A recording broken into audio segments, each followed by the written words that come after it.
Hello and welcome to Global News Today, bringing you exclusive insights and fresh perspectives from leading experts and influential decision makers every single weekday here on Arabiya News. I'm Tom Burges Watson. Coming up on today's show, Antony Blinken holds talks in Israel in a bid to revive the Gaza ceasefire talks.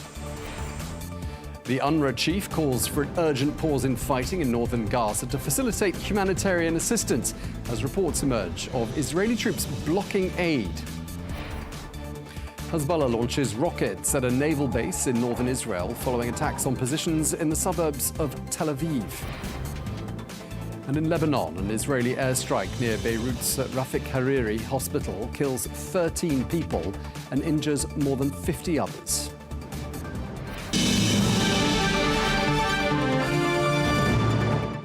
Welcome. Antony Blinken is in Israel today in an effort to negotiate a ceasefire in the ongoing Gaza conflict. Well, the US Secretary of State is expected to focus on post-conflict issues such as security, governance and reconstruction, as well as discussing a diplomatic solution to the conflict with Hezbollah and Israel's expected response to Iran's missile attack of 3 weeks ago.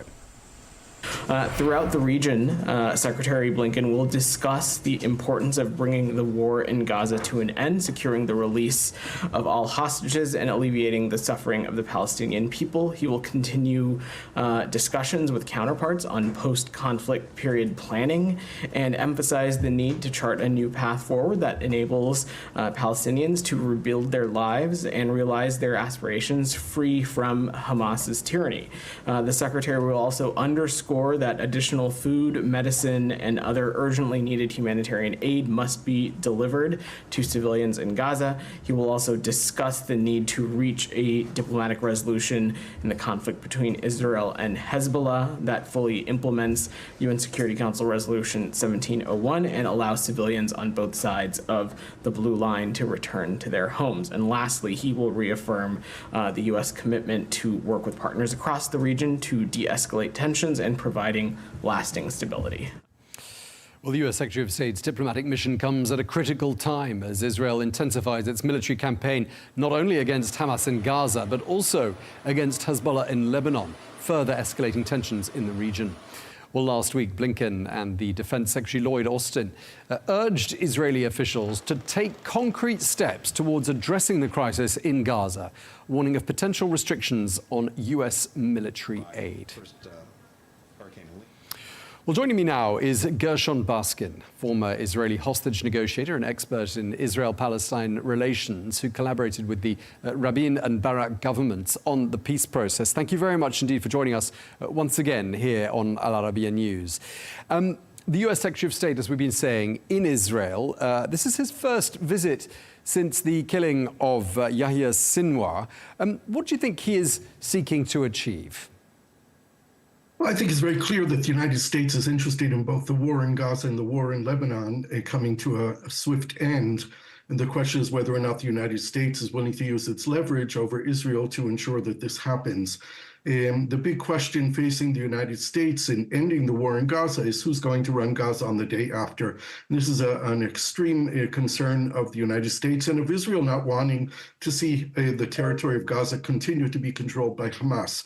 So there are going to be continuing talks by Blinken in the region, going to Qatar and going to the Emirates and Jordan and some other countries here to talk with the Arab partners on what kind of governance can be established in Gaza, which is not led by Hamas, which Hamas will not participate in, and will create the enabling environment for international and Arab money to flow into Gaza for reconstruction.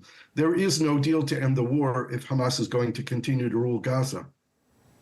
Sure, and I mean, in terms of achieving some of the things you mentioned there, this is, I believe, the 11th or 12th trip to the Middle East since the 7th of October by Antony Blinken. And I just want to know how you rate his chances of achieving something this time, because he's come back, I think it's fair to say, empty-handed on the other 10 or so trips.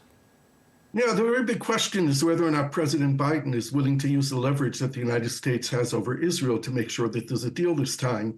We know that Prime Minister Netanyahu has wanted to continue this war as long as possible because it's connected to his own personal political survival. And the United States has not used the leverage it's had over Netanyahu until now. But I think as we're getting toward the end of the Biden administration, and certainly past November 5th, when elections in the United States will be held, the question that faces Biden has to be one of his legacy. Is Biden going to be known as the Gaza war president, or the president who ended the war in Gaza and released the hostages from Hamas's control? There's a very big question that must be weighing heavily on the shoulders of Biden. And I would think that he has given his Secretary of State the very strong messages to deliver, both in Israel and to the Arab capitals that he'll be visiting with regard to Hamas's role in any future Palestinian developments. But when you look at the language, the sort of statements being put out by the State Department and spokespeople, they're talking about pushing for a ceasefire in Gaza and calling for an end to the war in Lebanon, quote, as soon as possible. I mean, it sounds quite non-committal as language, doesn't it? It certainly does. We don't know what's happening behind those closed doors, though. And I've communicated to Washington my very firm belief that American leverage is not only what's said behind closed doors. We know from history, whether it be Secretary of State Kissinger or Secretary of State James Baker, when they made public the American dissatisfaction with the behavior of Israeli governments, it shook Israeli society and brought about political change. I think this is a very strong message that the Americans need to hear as well. The people of Israel want this war to end. The people of Israel want the hostages to come home. The people of Israel, of course, don't want to see Hamas ruling Gaza. So the Americans need to put the pieces of the puzzle together with Egypt and with Qatar, with the Saudis and the Emiratis and everyone else in the region to ensure that there is a civilian, technocratic, professional government leading Gaza, or leading the Palestinian Authority for that matter. President Abbas, the Palestinian president, is 89 years old and has been in office for 19 years of a 4-year term already. The Americans once put pressure on Yasser Arafat to appoint Mahmoud Abbas as a prime minister with power. When Yasser Arafat died, Mahmoud Abbas was elected president and he took back all the power to himself. We need the Americans to weigh heavily on Mahmoud Abbas as well to appoint a legitimate prime minister who can rule the Palestinian Authority, including Gaza, in the future. Do you think a ceasefire in Gaza would automatically lead to a ceasefire in Lebanon? Because after all, Hezbollah said it was originally acting in solidarity with the people of Gaza. Yeah, most likely, yes, but we don't know for 100%. I think that there wouldn't be a ceasefire until Israel completes the mission of destroying the infrastructure that Hezbollah created in the south of Lebanon for an attack against Israel that would look very much like, only much worse, the attack that took place last year on October 7th. So Israel is destroying that infrastructure and trying to destroy as much as Hezbollah's capabilities while doing it, including their financial capabilities. I think that the Israelis are talking about another couple of weeks of active warfare in Lebanon before they're ready for a ceasefire. But again, it's in the power of the United States to ensure that there is a ceasefire. The international community needs to get back to 1701, the Security Council resolution, and ensure that it is enforced with a much stronger force and UNIFIL in southern Lebanon, with a mandate to prevent the re-emergence of Hezbollah along the Israeli-Lebanese border. And this is what Amos Hochstein was getting at yesterday in Lebanon when he was there. And he said, the ceasefire must be based on that famous UN resolution 1701. But he said all sides need to do more.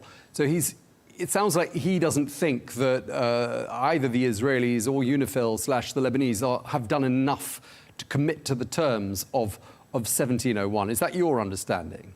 Well, that's for sure. I think, though, that there is an opportunity right now for the people of Lebanon to reassert their sovereignty over their own country and not be a country held hostage by Hezbollah. Hezbollah has been seriously weakened, and the Lebanese people, the Lebanese government, the Lebanese army need to reemerge as the sovereign in that country. This is an opportunity for them, but I'm afraid that the longer that Israel stays in Lebanon and the more damage that Israel does to Lebanese infrastructure and Lebanese civilians, it'll be more and more difficult for Lebanon to actually do that. But this is an opportunity. I think that the French and the Americans are working together to try and help the Lebanese government reassert its sovereignty, but a lot more needs to be done. Let's go back to talking more specifically about Gaza. And you and I haven't spoken since the death of Yahya Sinwar. And back in 2011, you were one of the mediators in the prisoners swap, which saw the Israeli soldier Gilad Shalit freed in exchange for Palestinian prisoners. And one of those prisoners was, of course, Yahya Sinwar. And I just want to ask you, I don't know if you ever met Yahya Sinwar, but I want to ask what went through your mind when you found out last week, like the rest of us, that he'd been killed. Well, you know, Yahya Sinwar wasn't considered one of the most dangerous prisoners when Israel decided to release him. I had nothing to do with selecting the names of the prisoners. I never heard of Yahya Sinwar before, but he was the key Hamas prisoner who was reviewing all the list of prisoners to be released. At the time, the Israelis didn't think he was the most dangerous because he had only killed Palestinians. He had never killed an Israeli Jew. So that's why he wasn't on the most dangerous list. But he did emerge as the most dangerous and the strongest person in Gaza. Look, I think the world is a much better place without Yahya Sinwar ruling Gaza and in our lives, in the lives of the Palestinian people in Gaza as well. I think a majority of Gazans are not sad that he was killed by Israel in this war. It wasn't a planned attack by Israel. The soldiers happened to find him without even knowing that it was him when he was killed. This has created chaos within Hamas, of course. And the big question is now that we hopefully moving forward toward a negotiated end of this war, does the Hamas leadership outside of Gaza have anyone that they can depend on in Gaza to enforce a ceasefire agreement once it's reached? This is a very big question. There's no doubt that Sinwar controlled Gaza. He controlled the military and the political wings of Hamas within Gaza. And in his absence, there seems to be no strong personality there who holds the position of both political leader and military leader. And most of the military command in Gaza have been killed. There are some who are still alive, like Yahya Sinwar's younger brother, Mohammed, who's quite strong and known to be quite brutal. But there aren't many commanders left there who can control the Gaza Strip and enforce a ceasefire and release the Israeli hostages at the same time. So this makes it even more complicated and difficult should they hopefully reach an agreement soon. Yeah, I mean, Hamas isn't actually saying who's going to replace Yahya Sinwar, and I assume... Well, there's information coming out of Doha that there'll be a joint leadership right now composed of Khalid Mashal and Khalil al-Haya and Zahir al-Jabarin and two other people who represent different parts of the Hamas movement. They are planning to hold elections. There are secret elections at some time in the future, but right now it looks like there'll be some kind of combined leadership. Last week, when that news of Yahya Sinwar's death was announced, was a busy week for you because you went to the Vatican, I gather. You had an audience with the Pope and you presented, along with others, I mean, a really interesting delegation you went there with. You presented a peace proposal for Gaza. And I just want to ask you, just tell us, for the benefit of our viewers, who you went with and what's come out of that meeting.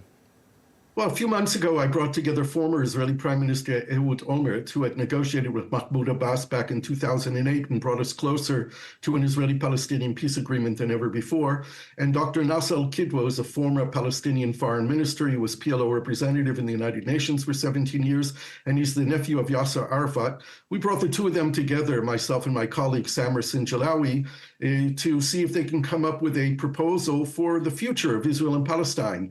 And the proposal that they agreed to talks about ending the war in Gaza and a long-term sustainable ceasefire there with the appointment of a professional technocratic government until their stabilization and elections can be held, and the formula for reviewing and getting back to the two-state solution of two states, Israel and Palestine, along the 1967 border, with modifications of the border enabling a majority of Israeli settlers to be annexed to Israel while Palestine would get similar-sized territory annexed to it, a solution for the future of Jerusalem, which includes an international presence or guardianship over the old city of Jerusalem, where there'd be no Israeli sovereignty or Palestinian sovereignty, but a combination of 5 countries, including Israel and Palestine, that would govern the old city and enable freedom of worship for all in all the holy places in the old city based on the historic status quo. This is a shining light in the darkness that we're all living in, and telling people in this region and in the world that peace is possible. This is where we have to get to.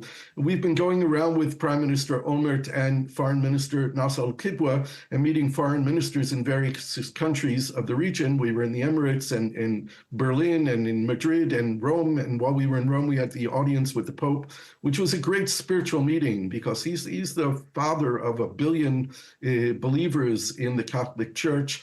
And he's such a special man himself with a special history. Is really a remarkable audience with him and one that has great meaning for us. And I think for everyone who knew that we were there with the Pope. Aside from the symbolism, and I can see that from the pictures and from the video that I've seen of that, what did the Pope actually say? I mean, did he sound proactive, and did he sound like he welcomed the proposal you put forward? And what did he say he was going to do about it? He welcomed it very much. We didn't get into the detailed discussion with him because he said he wanted to read the proposal and study it, and he will issue a formal communique, which we will believe will be a full endorsement of the plan that we put forward, and we're looking forward to that. The Vatican made a big deal about publicizing our meeting and putting out pictures and stories that appeared in newspapers all around the world. At the end of our meeting, we stood together and had a silent prayer, each one of us, for peace and for a brighter future for all of us. And it was really just a remarkable meeting. He gave us about a half an hour, and the meeting was only scheduled 3 or 4 days before. The Cardinal in Jerusalem helped us schedule that meeting when he was very doubtful that we would even get it because the Pope's schedule is filled months in advance. But as soon as he learned the purpose of our mission, they made space in his calendar, and he received us with open arms. But doesn't this all just come back to one person, ultimately? Doesn't this come back to Benjamin Netanyahu and what he wants to do? There can be all the will in the world. There can be governments all over the world that want to see peace, but it's ultimately up to one person, isn't it? Yeah, well, it's not really up to one person because Netanyahu won't be here forever. And with the current leadership, both in Israel and in Palestine, it's very unlikely that we can ever move forward. I would say that the future has to include a new leadership that does not include Netanyahu, does not include Abbas, and does not include Hamas. And those new leaders are out there. Our problem is that while a majority of Israelis and Palestinians want peace, they simply don't believe that there are partners for peace on the other side. And they have significant reasons for believing that. So what we're trying to do is generate support in the international community and locally. We have a whole program of using social media and exposure to the ideas presented by the Olmert al-Kidwa plan in order to regenerate belief that peace is possible. And if we can do that, I have full confidence that we'll also be able to change the leadership both in Israel and in Palestine. And just lastly, I mean, you must be, guarding in the back of your mind that another scenario, which is that we don't see a de-escalation, we see a further escalation, because it's been 3 weeks exactly since that Iranian missile attack on your country. I mean, there could be, couldn't there, a massive escalation if Israel chooses to take it that way? Well, I think you're 100% right, and I think this is one of the very strong messages that Secretary Blinken is bringing from President Biden. We have the reason to believe that Israel will not have a massive strike against Iran simply because the Iranian strike with 181 ballistic missiles didn't cause any casualties in Israel. That enables Israel to respond. It seems that Israel has to respond, but it can select a symbolic military target without doing damage to civilian or economic infrastructure or the nuclear sites of Iran and avoid an escalation here. I think that the Americans are very strong in the messaging that they don't want to see an escalation here. This is something that could drag in the whole international community, and we don't want to see a world war emerging from this conflict that really has to be put to a rest. There's no doubt that the Iranian regime has to be dealt with in some way or another by the international community. It seems that the majority of the Iranian citizens no longer want that regime, but this is not the way to resolve it through a massive attack by Israel against Iran. Certainly when the United States will not have Israel's back should Israel decide to launch a massive attack against Iran. Okay, well, we'll have to wait and see what comes out of the talks between the U.S. Secretary of State and the Israeli leadership. Thank you so much once again for taking the time to speak to us here on Arabiya News. Gershon Baskin, thank you very much indeed. Thank you.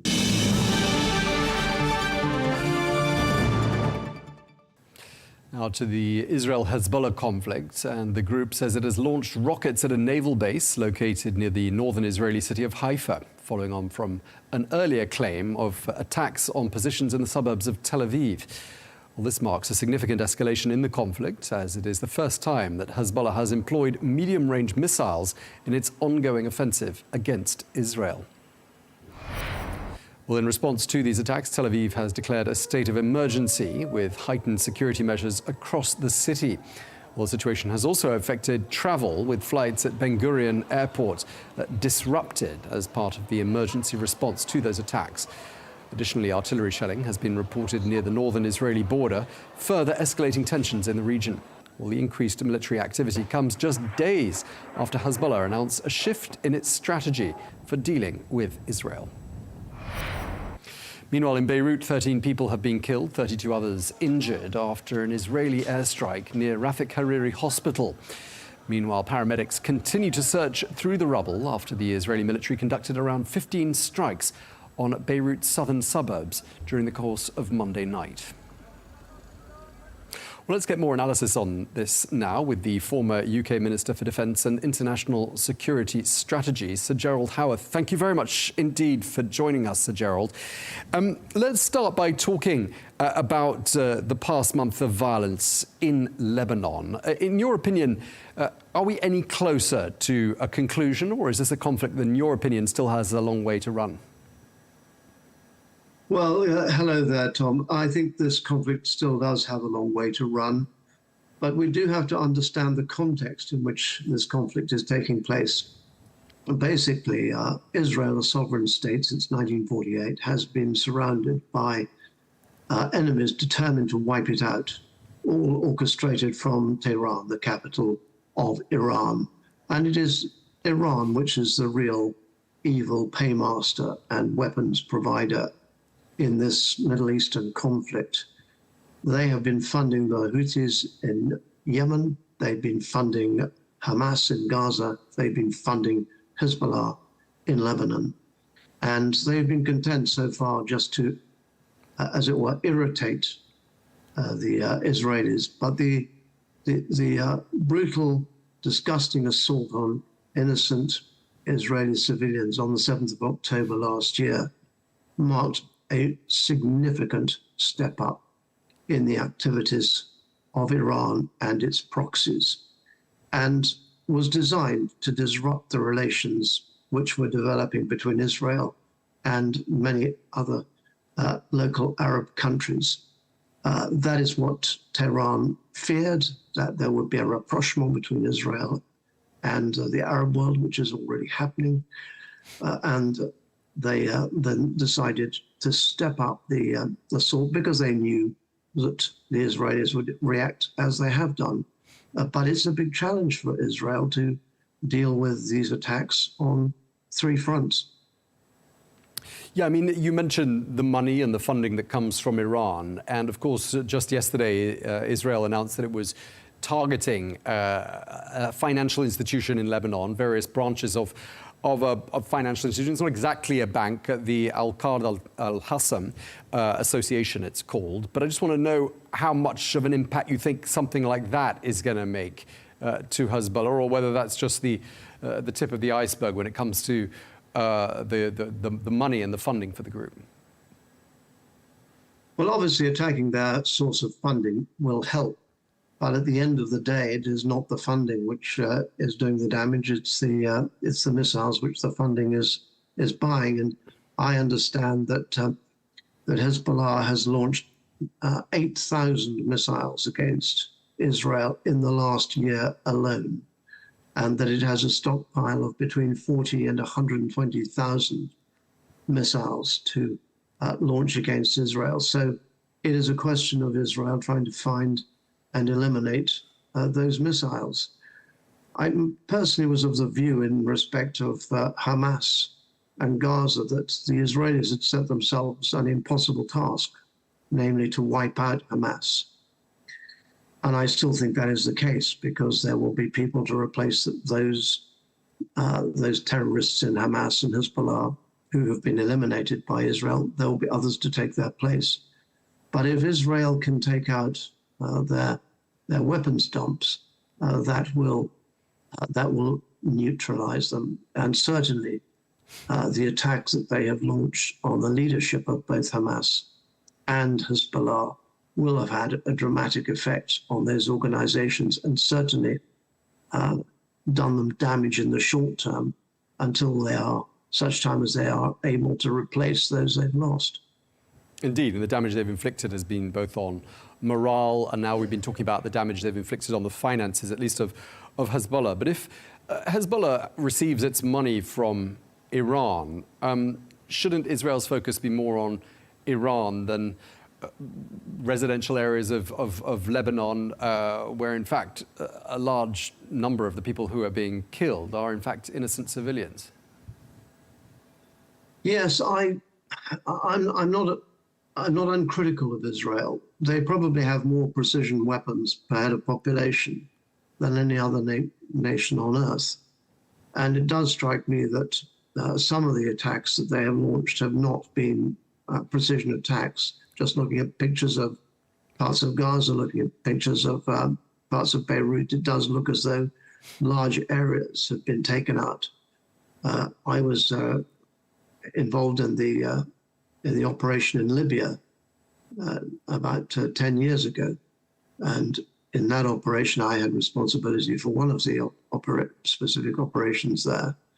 And the use of precision weapons enabled us to take out the target without any civilian casualties at all. It is not easy, Tom, and these weapons are expensive, but it is important to try to limit civilian casualties, not just for good moral reasons, but I'm afraid for blunt political reasons as well, both at home and abroad. The trouble is, of course, that these terrorist groups have absolutely no concern for the Lebanese people, nor for the people in Gaza, nor the Palestinians. They are fanatics, they are terrorists, they use innocent civilians as human shields. They are really animals as far as we are all concerned. And indeed, they're worse than animals. And therefore, dealing with them, trying to eliminate them without inflicting damage on civilian institutions and civilians themselves is a very difficult challenge. However, come back to your point. Yes, I do believe that Israel will respond to the Iranian attacks upon Israel. And I think that all of us are waiting with bated breath to see what they do, whether they seek to take out some of Iran's nuclear facilities, whether they go for some of their petroleum infrastructure to inhibit their export of a major revenue earner, namely oil, or whether they go for decapitation of the Iranian regime itself. Who knows? But anybody who thinks that Israel is not going to retaliate to those attacks from the air which they receive, then I think they're living in cloud cuckoo land. And I do think, if I can just make this point, it is very important for the free nations of this world to stand resolutely against terror. Terror is being inflicted by two current operators, Iran and Russia. They are acting to a certain extent with impunity from the civilized world. Obviously, Ukrainians are doing what they can with some support, but it's all been too little too late in the way of support. We need to step up to the plate and understand that if we do not deal with the terror being inflicted from Moscow and Tehran, others will be emboldened to pursue their territorial ambitions as well. I'm sure the Israeli response to those Iranian attacks of exactly 3 weeks ago is going to be one of the subjects under discussion between the US Secretary of State Antony Blinken and his hosts there in Israel. And one of the really striking things about developments in the last month or so is the degree to which the Israelis have managed to infiltrate organizations that it considers to be hostile, and I'm thinking particularly of Hezbollah, but also Iran. Do you think Iran has been infiltrated to a degree that makes that country now much more vulnerable to whatever Israel decides to do next by way of retaliation for those attacks of earlier on this month? Well, I think, Tom, it's entirely possible. I mean, what struck so many of us was the extraordinary operation under which Israel basically activated explosive devices on pagers and mobile phones. Absolutely astonishing. And the astonishing thing about it was not just the actual timing of it, the synchronization, but clearly the extraordinary advanced planning, the meticulous advanced planning which took place to enable them to activate that operation at some point in the future.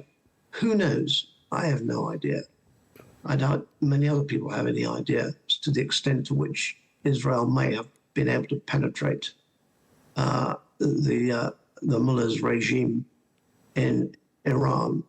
But after what happened in Hezbollah's case, I think means that we should all be prepared to see the unexpected happen. I personally will be seeking to replenish my oil stocks for my central heating over the winter, as I feel confident that Israel is really going to hit back hard. And what is also surprising is the extent to which they are being supported by commentators, particularly in the United Kingdom. Lord Moore, Charles Moore, former editor of the Daily Telegraph, is very supportive of Israel hitting back. And it brings me back to the point I've just made. And forgive me for sort of comparing this with Ukraine, but there are similarities. In Ukraine, we failed, and failed again to recognize the gravity of the situation, and that if Putin was not ejected from Ukraine, he would go elsewhere. Western leaders all now accept that, but they seem unwilling to follow through the consequences of such a decision. And the consequences are that we need really to give full support, greater support than we are doing to Ukraine, maybe even putting boots on the ground to drive out the aggressor. So really across to Iran, and this is a message I'd like to convey to my friends in the Gulf. You know that you are threatened by Iran. You know that it is not run by a regime like those that govern in the Gulf states and in the Kingdom of Saudi Arabia. These are rogue people. And if they are allowed to succeed in driving out Israel, driving them into the Mediterranean Sea, I do ask you to think hard, what would happen to the Gulf states? Just going back to diplomacy between Israel and the United States with the goal of brokering some sort of a ceasefire or a pause in the fighting in Gaza and perhaps in Lebanon as well. How much influence do you think the United Kingdom has over Israel? That's a good question. I'm not sure that any of us outside Israel have as much influence as either we would like or certainly as we would like to think we have. I think that it has been instructive to see what has happened in the case of the Israeli-United States link, which obviously is a very strong one. The Jewish lobby in America is a very powerful lobby. And yet Netanyahu and his team have been extremely reluctant to accept the advice of Washington.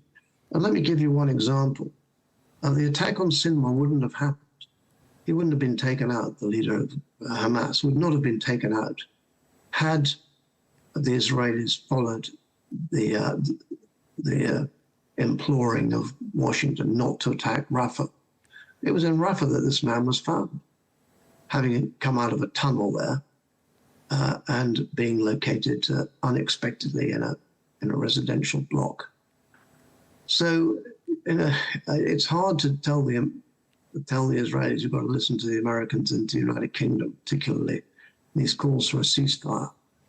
I think that Israel has demonstrated that it has, in many respects, got the upper hand, and now is not the time to hold back. Now is the time to press the advantage. The one good news, I think, is Antony Blinken, the US Secretary of State, does seem to me to be a grown-up in all of this.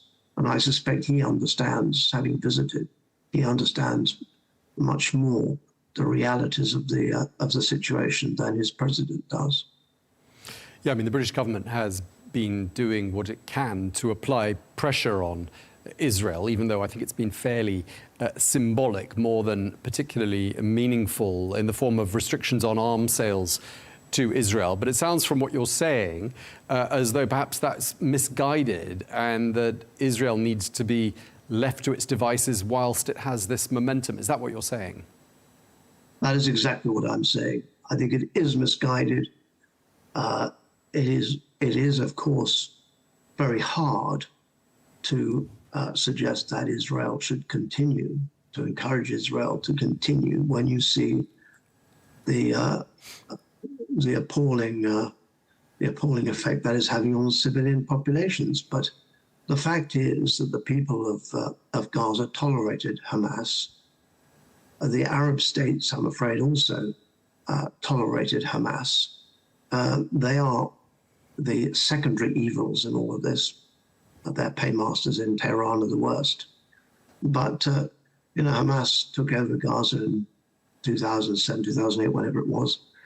And they've been allowed to build up their military capability, to build their tunnels.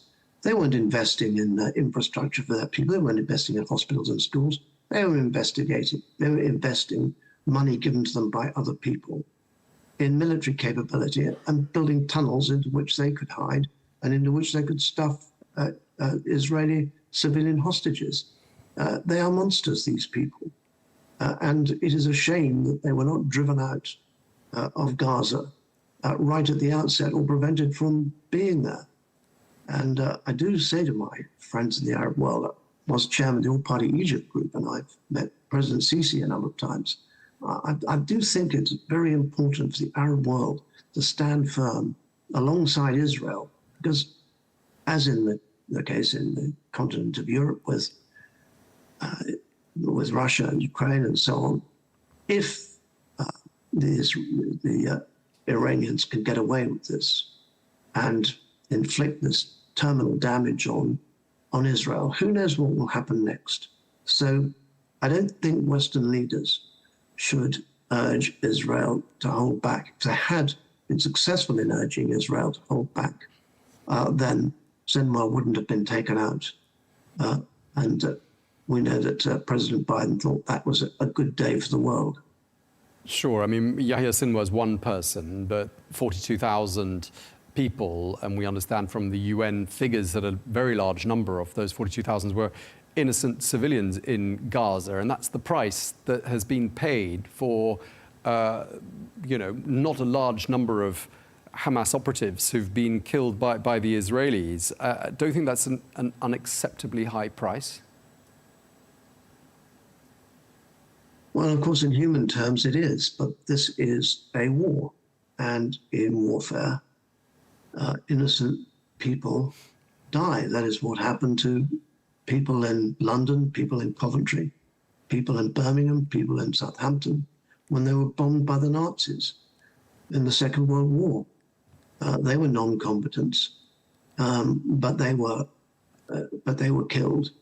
And I suspect, had we not had the range of precision weapons we have today, the death toll would be a lot higher. But looking at it from an objective point of view, not simply the Israelis' point of view, but from an objective point of view, if these terrorist groups are not reduced to a fraction of what they originally were, they will just rise up again, and new people will inflict the same instability on the whole region. That's why I say it is in the interests of all the regional players, the Gulf states, Kingdom of Saudi Arabia, Egypt, so on.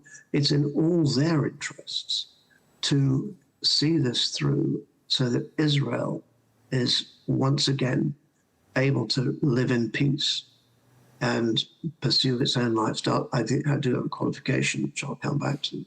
But if Israel can live in peace, they threaten nobody. There is one qualification. I think that in any kind of settlement that takes place, maybe even in return for ramped up support of Israel, I would personally say there is one condition. You stop taking other people's land in the West Bank. Stop building settlements in the West Bank. I personally find that unacceptable.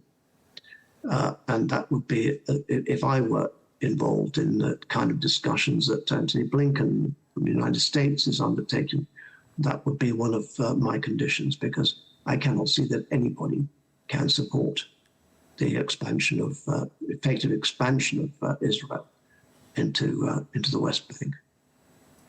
You've met Benjamin Netanyahu, the Israeli Prime Minister.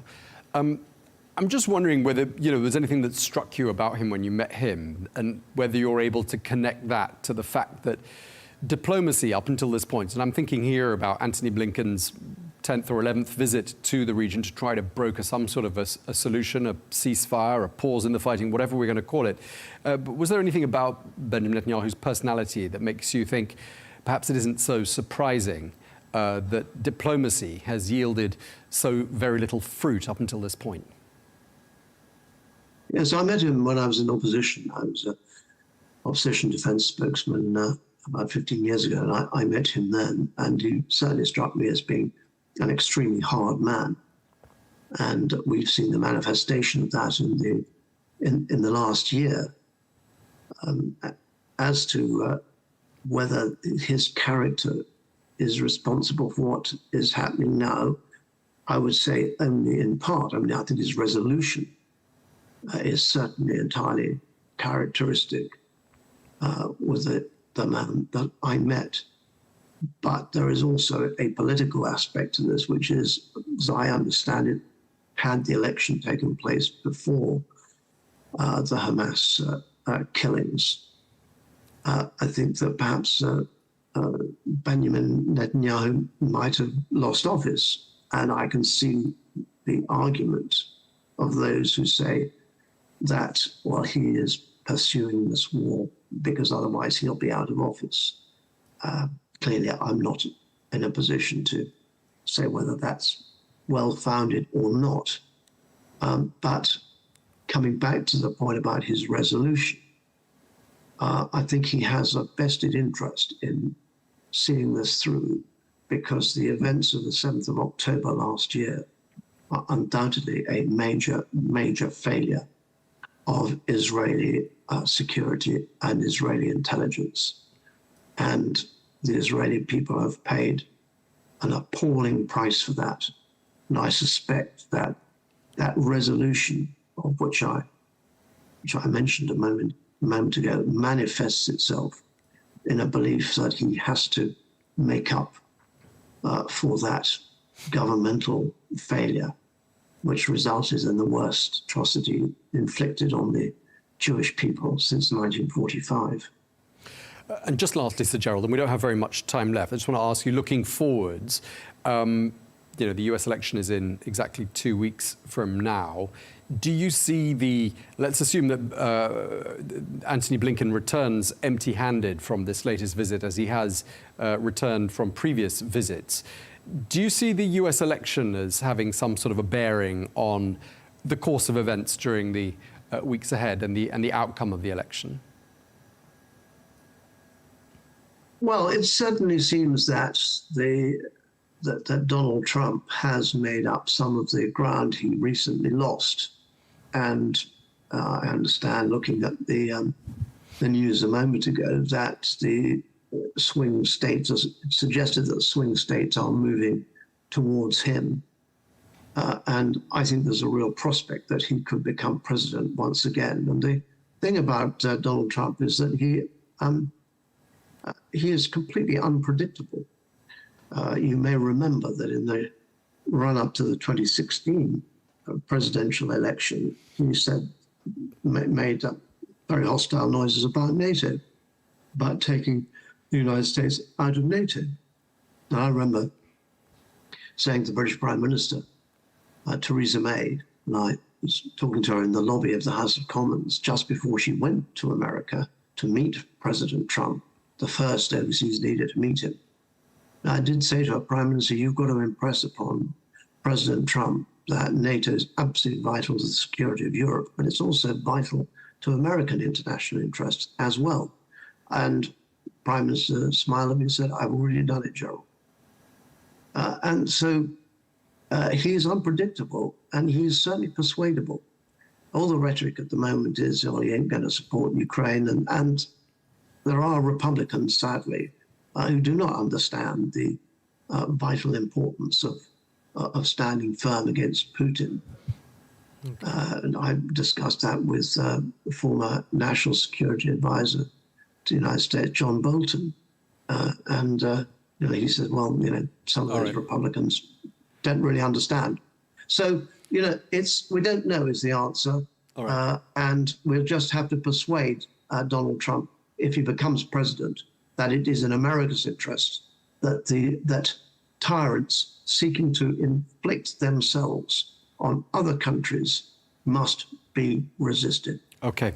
All right. We're going to have to leave it there. We're out of time. Thank you so much for taking the time to speak to us. Sir Gerald Howarth, thank you very much indeed. My pleasure.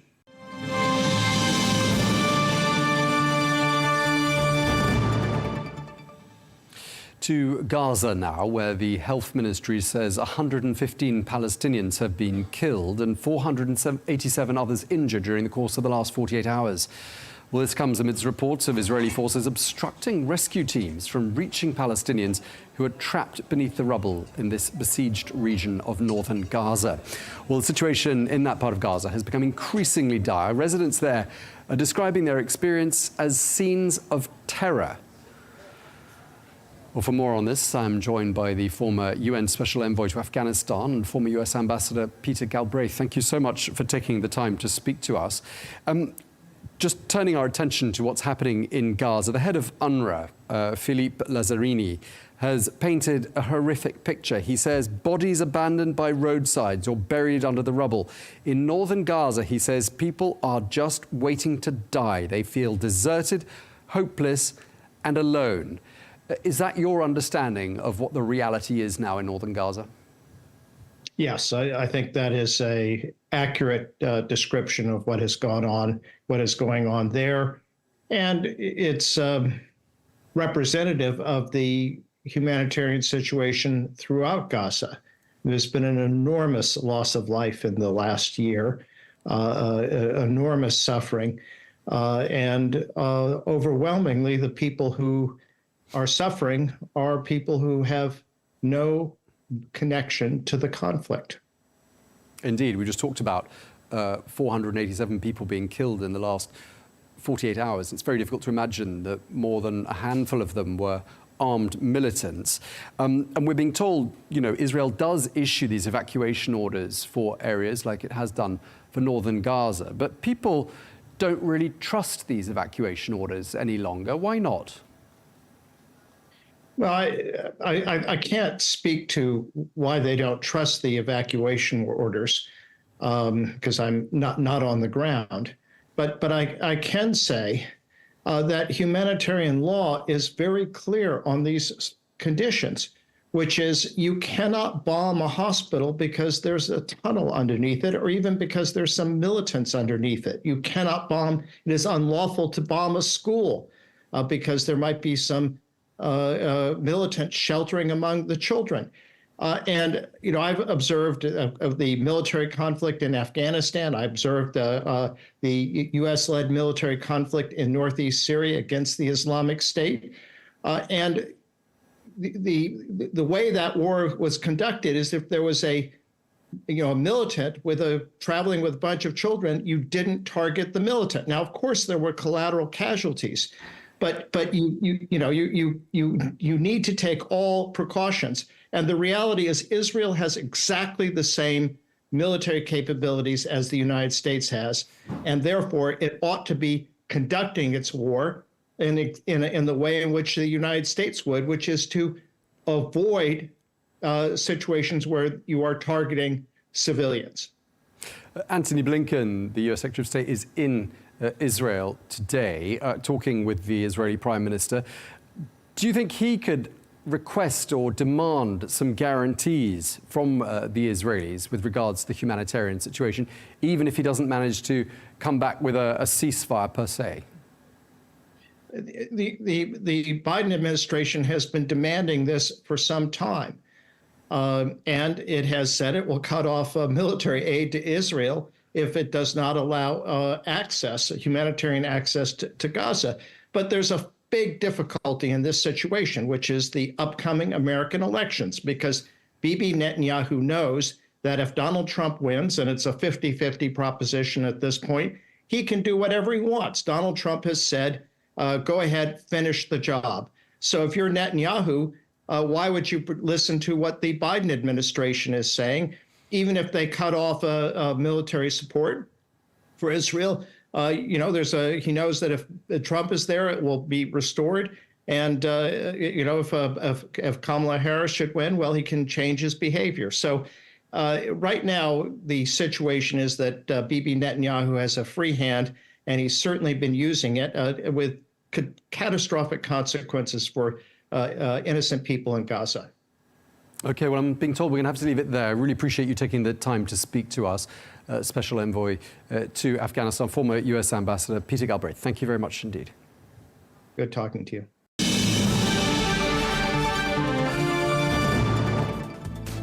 Well, that is all we have time for on Global News today. Thanks for watching. Be sure to join us again tomorrow for more exclusive interviews. Until then, goodbye.